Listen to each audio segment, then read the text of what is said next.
Hold up. Another video here. Upper Echelon. The MrBeast cover-up has begun. All right. Sorry. I should just say, I care about this topic pretty deeply. It's why I've been covering the whole thing, because I think things like this is going to have so much of an effect on the YouTube ecosystem. When you have someone like MrBeast, someone as large as MrBeast, being exposed for this kind of things, I almost see another fucking adpocalypse happening as a result of it.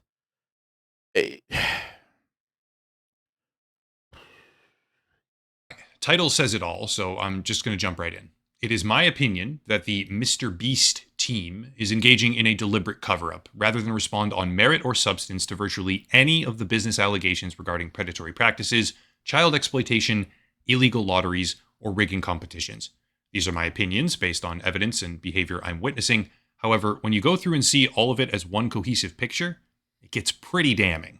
I'll start with background. MrBeast, the world's largest YouTuber, has been facing criticism and scrutiny over what seem to be three developing situations. First, Ceases, you would think so, but the last time the largest YouTuber in the world did something very, very, very fucking bad, it was PewDiePie who said the N-word in a live stream. And now we could say the N-word is really, really bad, and it is. You shouldn't be saying it, but is the N-word as bad as children being exploited and, people doing weird things with kids? I'd argue probably not. The children thing is a lot worse than that. And advertisers were having a fucking meltdown. It was a nightmare. Patlin, 26 months, part of the DJ Nation. Appreciate you. Thank you. You're far too kind. So advertisers really do care about this kind of stuff.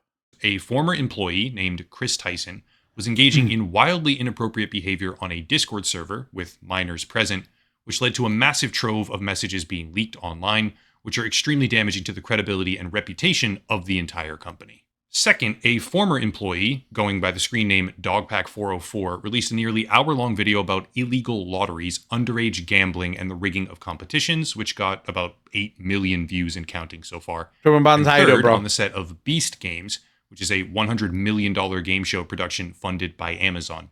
Allegations came forward about contestants getting injured, unsafe conditions, lost medication, missing personal belongings, and much more. In essence, inappropriate, possibly criminal behavior by one of his employees towards minors. Predatory, possibly criminal behavior by MrBeast himself with regards to merchandise promotions, as well as overall business atmosphere, and lastly, safety, or lack thereof. I'll try to go fast here. On the subject of Ava Chris Tyson, the most recent development is that the initial Discord messages have now been taken offline. Previously hosted on GitHub, the messages are just no longer available, with widespread speculation about why exactly they've been deleted. Obviously, nothing on the internet ever fully disappears. The leaked messages are still available in a variety of other locations, but the primary place, that is the initial platform where they were hosted originally, has taken them down. I don't know if this was because of MrBeast, his team, or his... Dude, I've heard some stories about MrBeast sending people cease and desist letters and stuff, and talk about digging the hole just a little bit deeper. The last thing, look, the best thing you can do in this scenario is to just come clean. It's to come out and say, listen here, guys, yes, these things were happening. Yes, I was a little bit lackluster in dealing with it. I am so sorry for all of the pain and the hurt that I may have caused. As a result of this, I promise to do better in the future, and then hope that people forgive you for it. But sending cease and desist letters, threatening people? What the fuck, bro? Is overly... There's a... Let me see if I can quickly find this for you guys. And which one is it? Is it in this one? No, it's this one.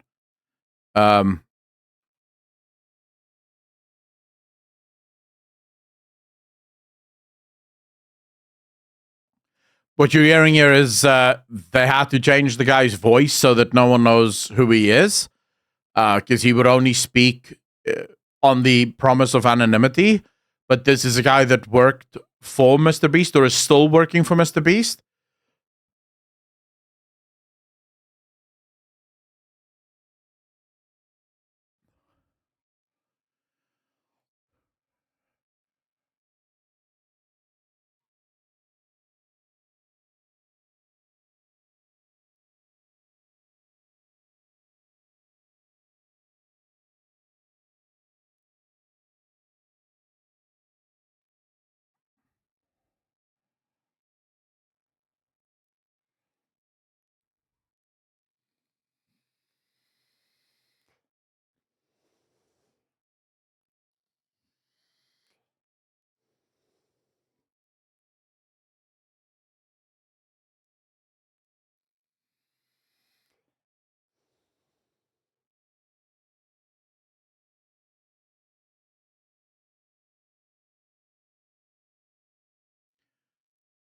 This is from either a current MrBeast employee or a former MrBeast employee that is saying the reason no one has come forward, the reason no one has spoken out about the stuff that's happening at MrBeast is because people are afraid of MrBeast.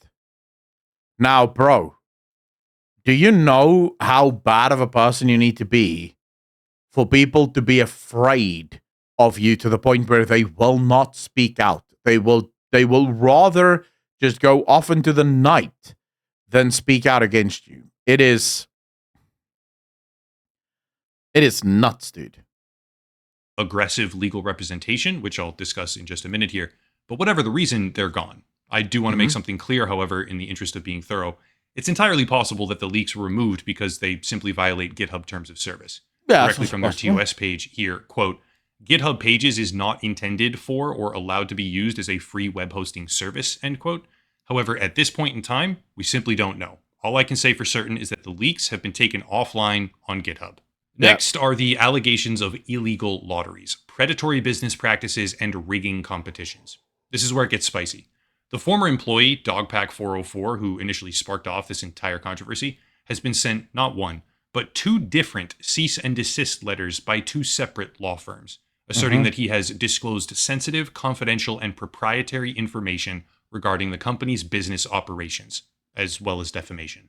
I've talked a bit with Dogpack404 in the background. He's got things well handled, he has legal representation, etc. But the fact that the letter focuses on breach of non-disclosure, emphasizing that he is disclosing sensitive, confidential, and proprietary information regarding the company's business operations, that's damning, makes me think that what little they might actually be able to dispute is inconsequential in the grand scheme.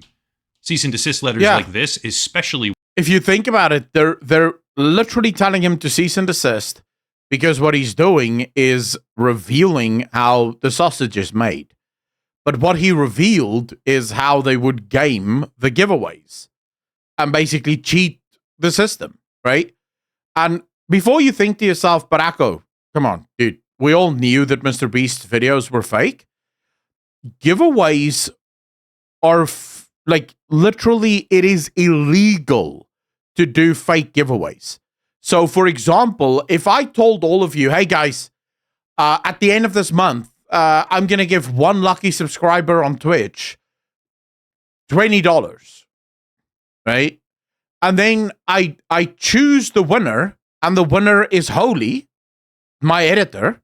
That's illegal. Even if Holy wins completely randomly, I chose his name and he won, right? Fair and square. That would be an illegal lottery. That would be an illegal system because Holy works for me. He needs to be disqualified from the giveaway in order for it to be a proper giveaway. If I ask you to buy a subscription in order to get the giveaway, that makes it even worse because now we're playing the lottery. That makes it an illegal lottery, right? MrBeast has been accused, literally in that video where the cease and desist letter came from, of taking all of those giveaways that he would do and giving the money to people that work for him, family members of people that work for him. So effectively, the giveaways aren't even going to random people. The giveaways are probably not even happening. They're literally just for people that work for MrBeast. So he gives them $10,000 and they give it right back at the end because he's already paying them a fucking salary, right? The ones that emphasize breach of non-disclosure contract are intimidation tactics. I've experienced things like this myself before. One of the most prominent examples would be a company called Celsius Network, where I discussed the shady business dealings of the company openly, which resulted in a cease and desist letter being sent to me. They hyperfixated on a single small factual error, attempting to leverage that error into the silencing of my voice, which didn't work, obviously. I came back at them harder, and eventually the company declared Chapter 11 bankruptcy because it was a Ponzi scheme. The founder, Alex Mashinsky, has been arrested and charged. Now, what did you do? Oh, fuck me, man. Hey, guys. At the end of this month, I'm going to give one lucky subscriber on Twitch $20. Right? Hey, guys. At the end of this month, that is so not what I said. And that is so not the context of anything we discussed here.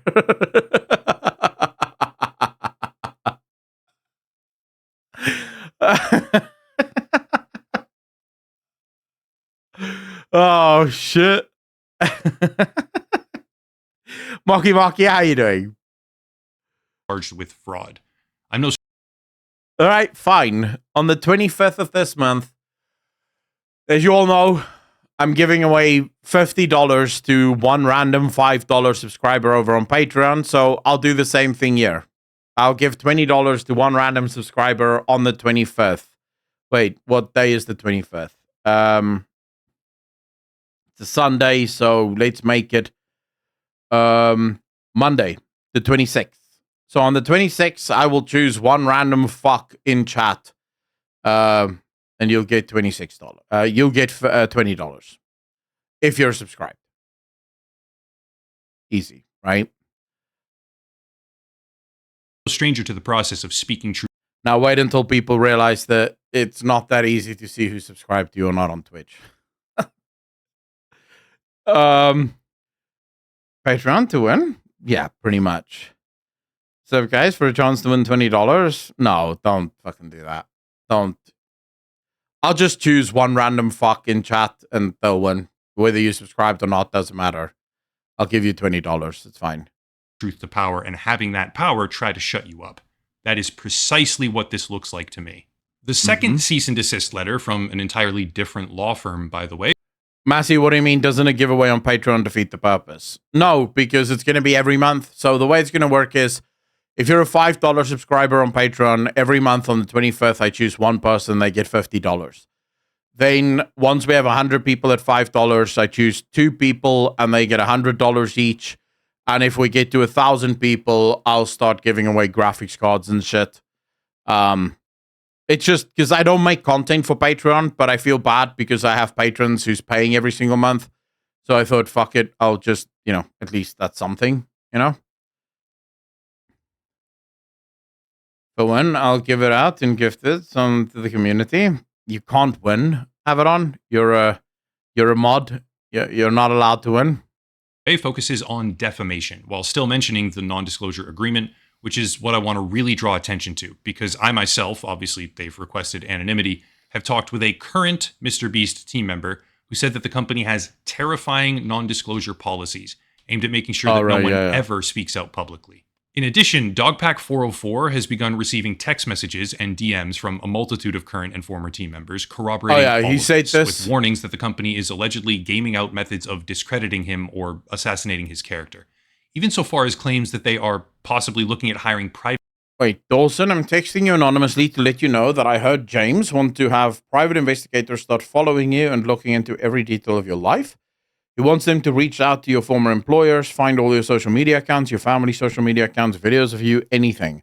They already have a Google Doc listing possible ways to discredit you, including you're on drugs and you have mental health problems, your mom is bipolar, you were an obsessed superfan, you were crying, begging for your job back after they fired you, you tried to steal company funds, etc.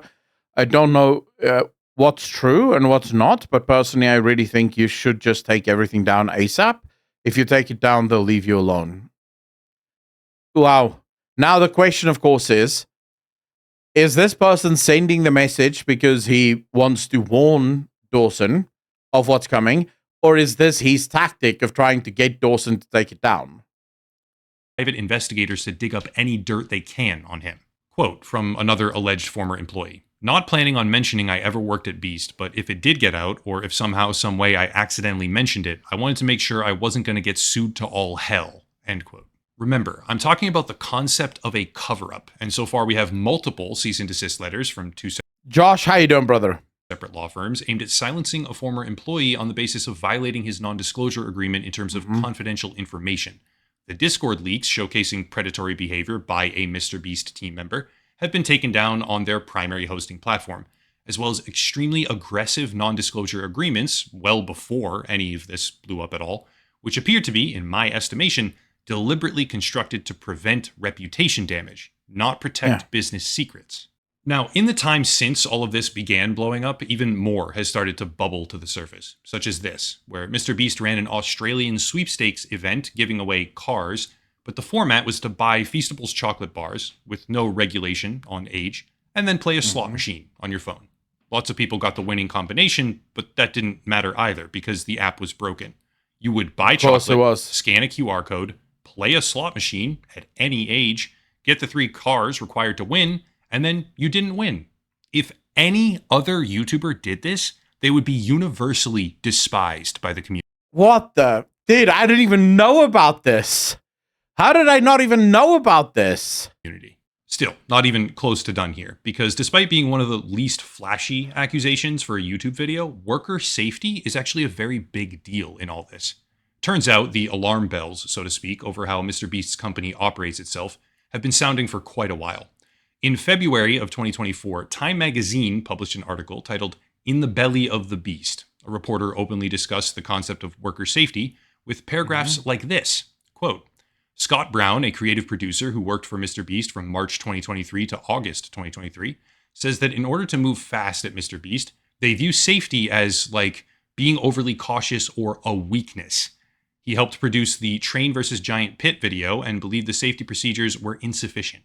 When he suggested using OSHA protocols for the pit's considerable drop, I was told, we don't need to worry about that," he says. Other producers say they were asked to work with explosives, fast cars, and heavy machinery with very little training on very little notice. Let's just say as an 18-year-old, says Jay Neo, who moved to Greenville from the UK to help on the creative team, it felt weird to be writing on the board days without an accident that needed to be updated every day, end quote. There's more, like the assertion that many employees had. What the? Bro, you know what?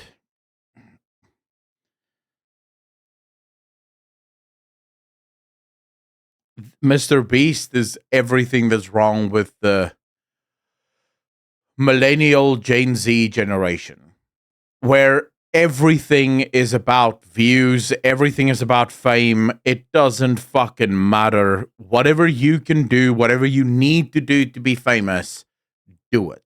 Right? It doesn't matter who you hurt. It doesn't matter who you step on. It doesn't matter who you step over. As long as you get that back, bro, everyone's 100% right behind you. It is disgusting. Signed non-disclosure agreements and would not go on the record for fear of angering a powerful company, further corroborating that atmosphere. But the most interesting thing is that this article didn't go as planned. In my opinion, MrBeast was expecting a puff piece, and when that didn't happen, when the journalist was asking real questions, he cut things short. Further speaking to the problems building behind the scenes, if you look at Glassdoor, which is employees reviewing their employers, we see things like this, quote, "They break OSHA violations like no other. Jumping from barges with equipment, I'm impressed no one has died yet, but there's been injuries," end quote. Or this, quote again, "OSHA and Department of Labor violations rampant. Promotion of unhealthy work-life balance, cult-like atmosphere promoting complete company loyalty," end quote. Once again establishing that where once the issue was merely a rogue former employee interacting with. Josh, I absolutely agree with you. And if you're famous and popular, people will defend you no matter what. Yeah, that's just the age we live in now. You know, where once you're past a certain point of fame, it's like you can no longer. There are some people. I'll give you guys a great example. of a conversation that I have had just the other day on Twitter, where someone made the tweet that shoplifting should be legal. Okay? Shoplifting should not be illegal. My immediate response was to break it down into the logic. And now, maybe there's some of you here that think shoplifting should be legal. People should not be prosecuted for shoplifting. Now, I get the logic. The logic that people will use for shoplifting being okay is people will say stuff like, when you have corporations that are just evil and keeps jacking up the prices, then people are desperate and people need food, and that's why they shoplift. The only problem, of course, with that is that the kinds of items that we see people shoplift are not essentials. It's not people going around buying or shoplifting food or a loaf of bread. It's people shoplifting a fucking iPhone or deodorant or expensive cologne. That's not an essential item that I expect someone that is hungry and starving and can't afford food to shoplift. That's an item that you're stealing because you want it, right? So it's informed by greed. So the argument of, essentials goes out the fucking window as soon as those are the items that you're shoplifting. But more importantly, let's break the argument down into its principles. I think it's always important whenever you deal with something like this that the actual example can have a lot of nuance that changes the conversation. I think it's very important for us to have an actual conversation about the principle of the fact. So what is shoplifting? It's stealing. It's what it is. You're taking someone's property that you did not pay for. In other words, you did not enter into an agreement with said person that you are now allowed ownership of the property. That is stealing. Stealing as a principle is wrong. It's something that we all agree on. If you tell me that actually stealing is justified when you say shoplifting is okay and shouldn't be prosecuted, you're saying stealing is okay and should not be prosecuted, then we can pull this principle through to its end result, which means that I'm now allowed to steal your shit because stealing is okay. Stealing isn't wrong. Your immediate argument to me then would be, well, actually, no, we're talking about stealing from corporations who keep jacking up their prices, who is unfair and doing unfair shit. To that I say, okay, but hold a second. We no longer have a principle that says stealing is wrong. We now have a subjective feeling of what is or is not allowed to be stolen, and that subjective feeling is determined by apparently whoever is doing the stealing, which means that as long as I have a reason for stealing your shit, I should be perfectly within my right to steal your shit. And I would like you to keep that energy while you're going, while I'm going to be robbing you. Because I could literally just decide that I want your BMW because I don't feel like you deserve to have a BMW, whereas I think I deserve to have a BMW. And you can't say anything to me because you did say stealing is okay if there is a reason for the stealing. I've just given you a fucking reason, and you can't say my reason is wrong because we have no principle at play here. There's no objective principle that says yes or no. The reason I'm telling you this story is that's exactly the world we're living in with people like MrBeast. For all other human beings, if the stuff that came out about MrBeast now came out about any other human being, everyone in the world would be like, dude, fuck this guy. What the hell is this? This is disgusting. And that guy would be ruined. And yet, when it happens about MrBeast, you suddenly have people going, well, actually, this, that, or the other, which suggests that you have no principles. The things that you believe are subjective, determined, or based upon whomever it affects, right? Rather than having a principled stance. And based on what I'm seeing the world over, it would appear as if more and more people are failing to understand the importance of a universal moral system. From corpos, you spread the problem because they have to make up the losses, hence they fire people, and now those people have then again to resort to stealing. What a nice spiral.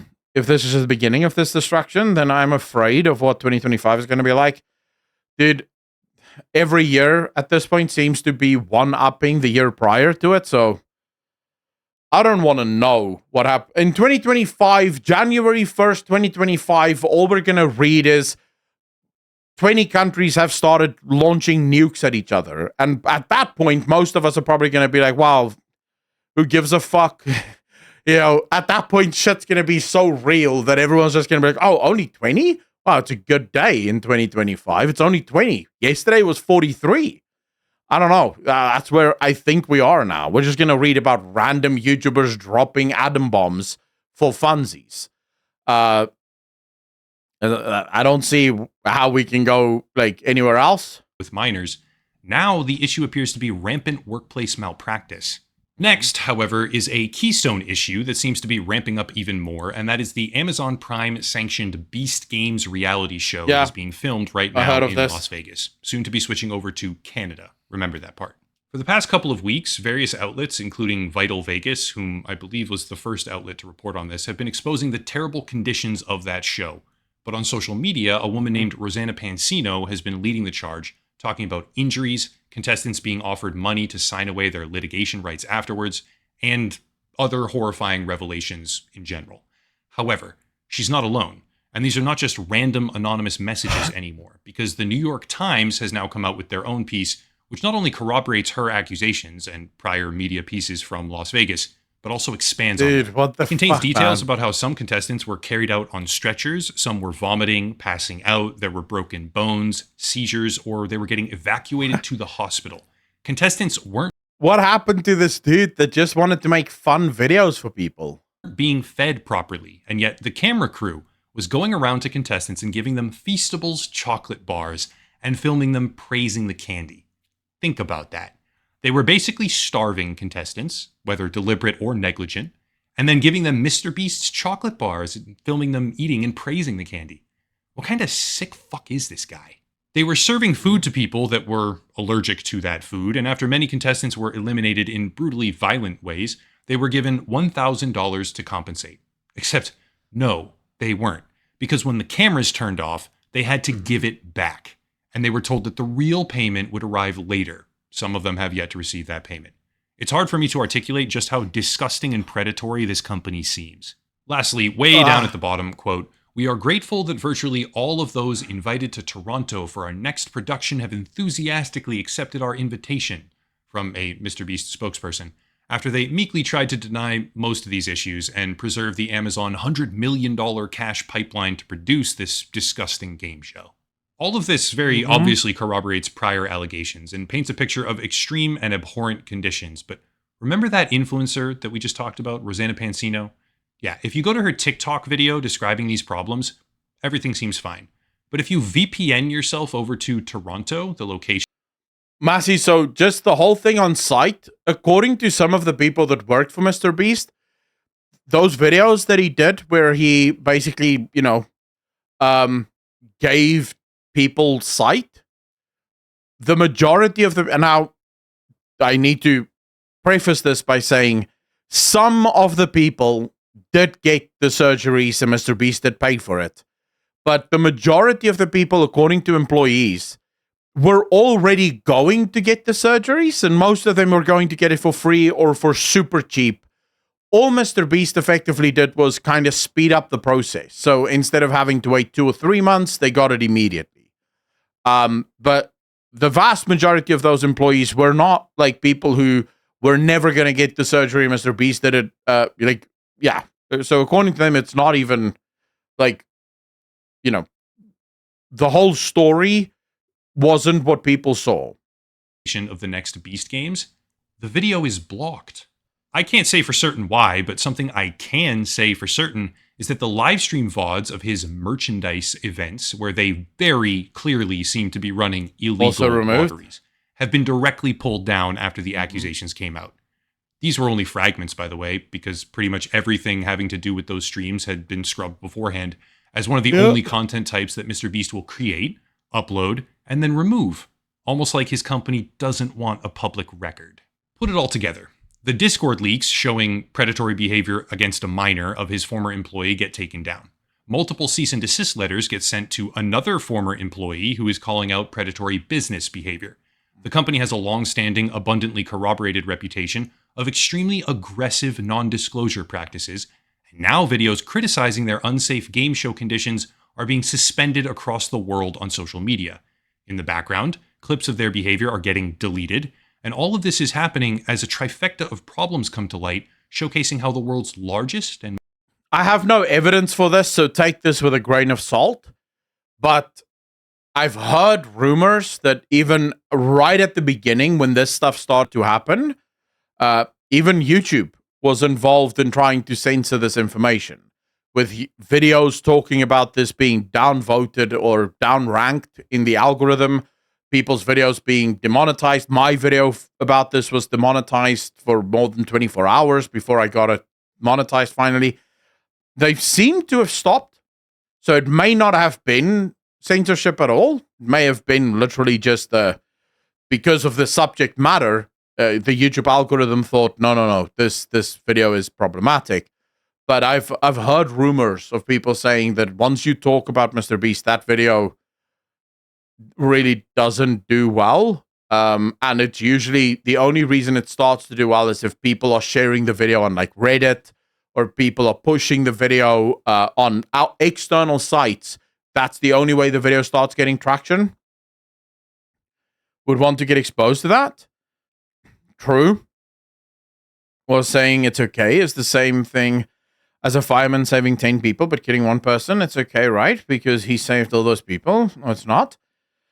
He really does play favorites. Oh, Cesius, my current theory is that all YouTubers and all the stars. Now, I'm not talking about subscriber numbers.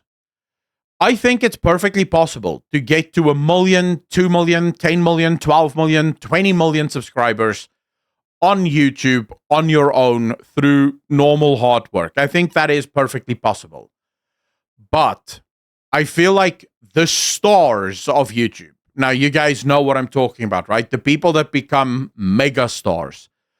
I get the feeling that there might be some favorites there. Like, there's some people are handpicked to become mega stars on YouTube. And then YouTube helps them. I am way too problematic to ever be picked, Patilin, for such an honor. YouTube playing favorites is getting so annoying.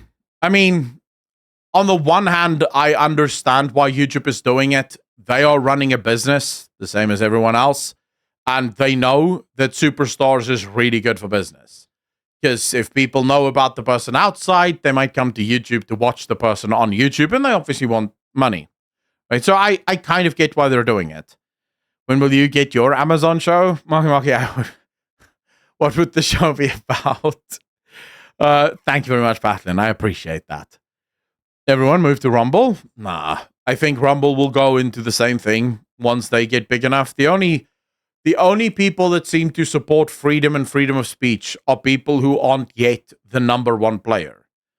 The second you become the number one player, it tends to go bad for freedom of speech pretty much immediately, because at some point the money will start talking much louder than your principles.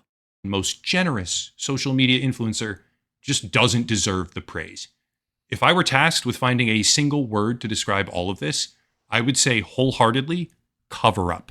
Final words. This is not how you respond to your predatory media empire falling apart if it's not actually predatory.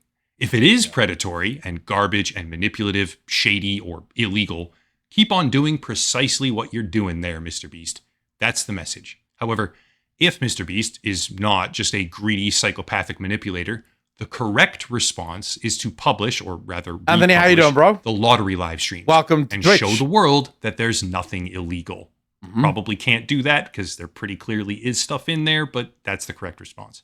Yep. The correct response would be to directly address the criticism and say, we had some mistakes with safety, but here's what we're doing to fix it. We're bringing in this specialist and this other person. Like, there's so many things you can do. Look, if you simply came out and said, hey guys, I want to talk honestly and openly to all of you. And I want to say, when I started this whole thing, it genuinely was just the channel for fun. And we had challenges, and it was me and my friends doing all sorts of random crap, and we just had fun, just shooting the shit and recording it. This thing grew and became larger and larger, and the stunts and the stuff became a lot more involved and a lot bigger. And yeah, I don't know what the fuck I'm doing. I didn't know what I was doing, and I didn't think it was that important. We just kept doing fun stuff that we thought would get views and would entertain you guys. I recognize now that a lot of the things that we used to do a lot of the things that we are doing is really problematic. And I promise that I'm going to hire the right people in the right positions to fix the problems, to make sure that we adhere to safety protocols and all the rest of it. I sincerely apologize to all of you for any offense that I may have caused. And I've hired a team that's going to work, that's going to do background checks on every single one of the employees. And we're going to make sure that none of these, kid stuff goes on. Again, something that just got away from me because I'm one person and I don't really know how to run a. If he just did that, I feel like most people would probably have been like, yeah, it kind of makes sense. You're a fucking clueless YouTuber that just doesn't know, right, what he's doing. It's not like you're a multi-billionaire businessman that have a team of lawyers on your side. You just got really big and you didn't think through all of the problems. Cool, right? We can understand that. The fact that he's acting like a businessman has now taken that away. Because that's over. If he put out a video now saying all of the things I just said, I would be like, you lying son of a slut. Why the fuck would you send cease and desist letters to people trying to cover this whole thing up like a business would do? And now suddenly you're trying to claim, oh, but I'm just a poor, innocent little YouTuber. I didn't know what I was doing. It's like, shut the fuck up, man. You knew exactly what you were doing. You're not sorry. You're sorry you got caught, which feels like we're saying that phrase way too often in 2024. Oh, you problematic child, thank you. The new video is actually kind of showing that MrBeast is actually evil. Oh, Anthony, yes. Yes. I'm making apology templates for YouTubers. Why not? Frozen Solid. They can pay me later. And the real mark of a philanthropist would be to give money without a prerequisite that everyone clap for you and notice you and praise you because of how generous you are. Sometimes giving money, if you can believe it, which I know it's a foreign concept these days, doesn't require you to have to exploit the person receiving that money for personal gain. I just want to be clear. I don't necessarily subscribe to that. I don't care if you are making $1 billion and then helping 1,000 people. If you're helping 1,000 people and you're making $1 billion off of helping 1,000 people, as long as the 1,000 people that you've helped were genuinely helped, kudos to you, bro. Go make another $1 billion and help another 1,000 people. Make all the money you want. I'm not in the game of saying all help must absolutely be at a loss to the individual trying to help. I think that's bullshit, and I think it discourages people from actually making a difference, from actually trying to help. The issue is when you're exploiting people. So you're not actually helping anyone, right? You're actually actively helping no one. You're making a shit ton of money, but you're pretending to help a bunch of people. That is the scumbag behavior. But if you genuinely if you can find a way to do business, making a lot of money and also helping a bunch of people, yeah, cool. I don't care, right? As long as people are getting helped, I'm happy with that. Sometimes you can give something without filming them in their face with 9 cameras and controlling them and preying on the underdeveloped decision-making of children so that you get 200 million views and sell a bunch of chocolate bars as well, thereby making 50 times the money you gave to one desperate person by tricking 100,000 desperate people. I wonder how much of that, you guys know MrBeast used to say he doesn't make any money from his videos. I wonder how much of that is actually true.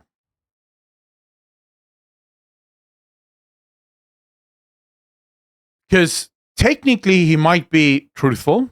His videos don't make him any money. But he has so many businesses outside of the videos, like Feastables, for example, that he is probably banking big bucks. And the videos are definitely the thing that helps him push that, right? Money from the deals he doesn't show on those videos. Yeah, but Epic Thulu, that's the point, right? So because when you listen to how he makes it sound like he's basically fucking broke. Someone asked him once, how much money do you have in your bank account? And he was like, oh, maybe like a couple of $100, right? So he made it sound like he's actually kind of broke. He doesn't actually have that much money because he just spends everything back into the videos. And it's like, wait, but that's... I don't think that's true. I think the dude has a fuck ton of money. He's just found a nice legal loophole of not disclosing it. It totally makes it sound that way. I was just being sarcastic. Everything I've heard so far sounds like a typical American employer. Into giving you theirs. MrBeast is giving a masterclass right now in how to destroy your own public reputation, which I think was flimsy to begin with, but it's all kids and they don't know better. That's it. If you want to support, there's links down below. A special VPN deal if you want one. Big discount there. Also merchandise, social media, locals and Patreon, channel memberships, etc. But I'll cut it there and stop rambling. As always, thank you all for watching. Question everything. And have a nice night. Yeah. Awkward.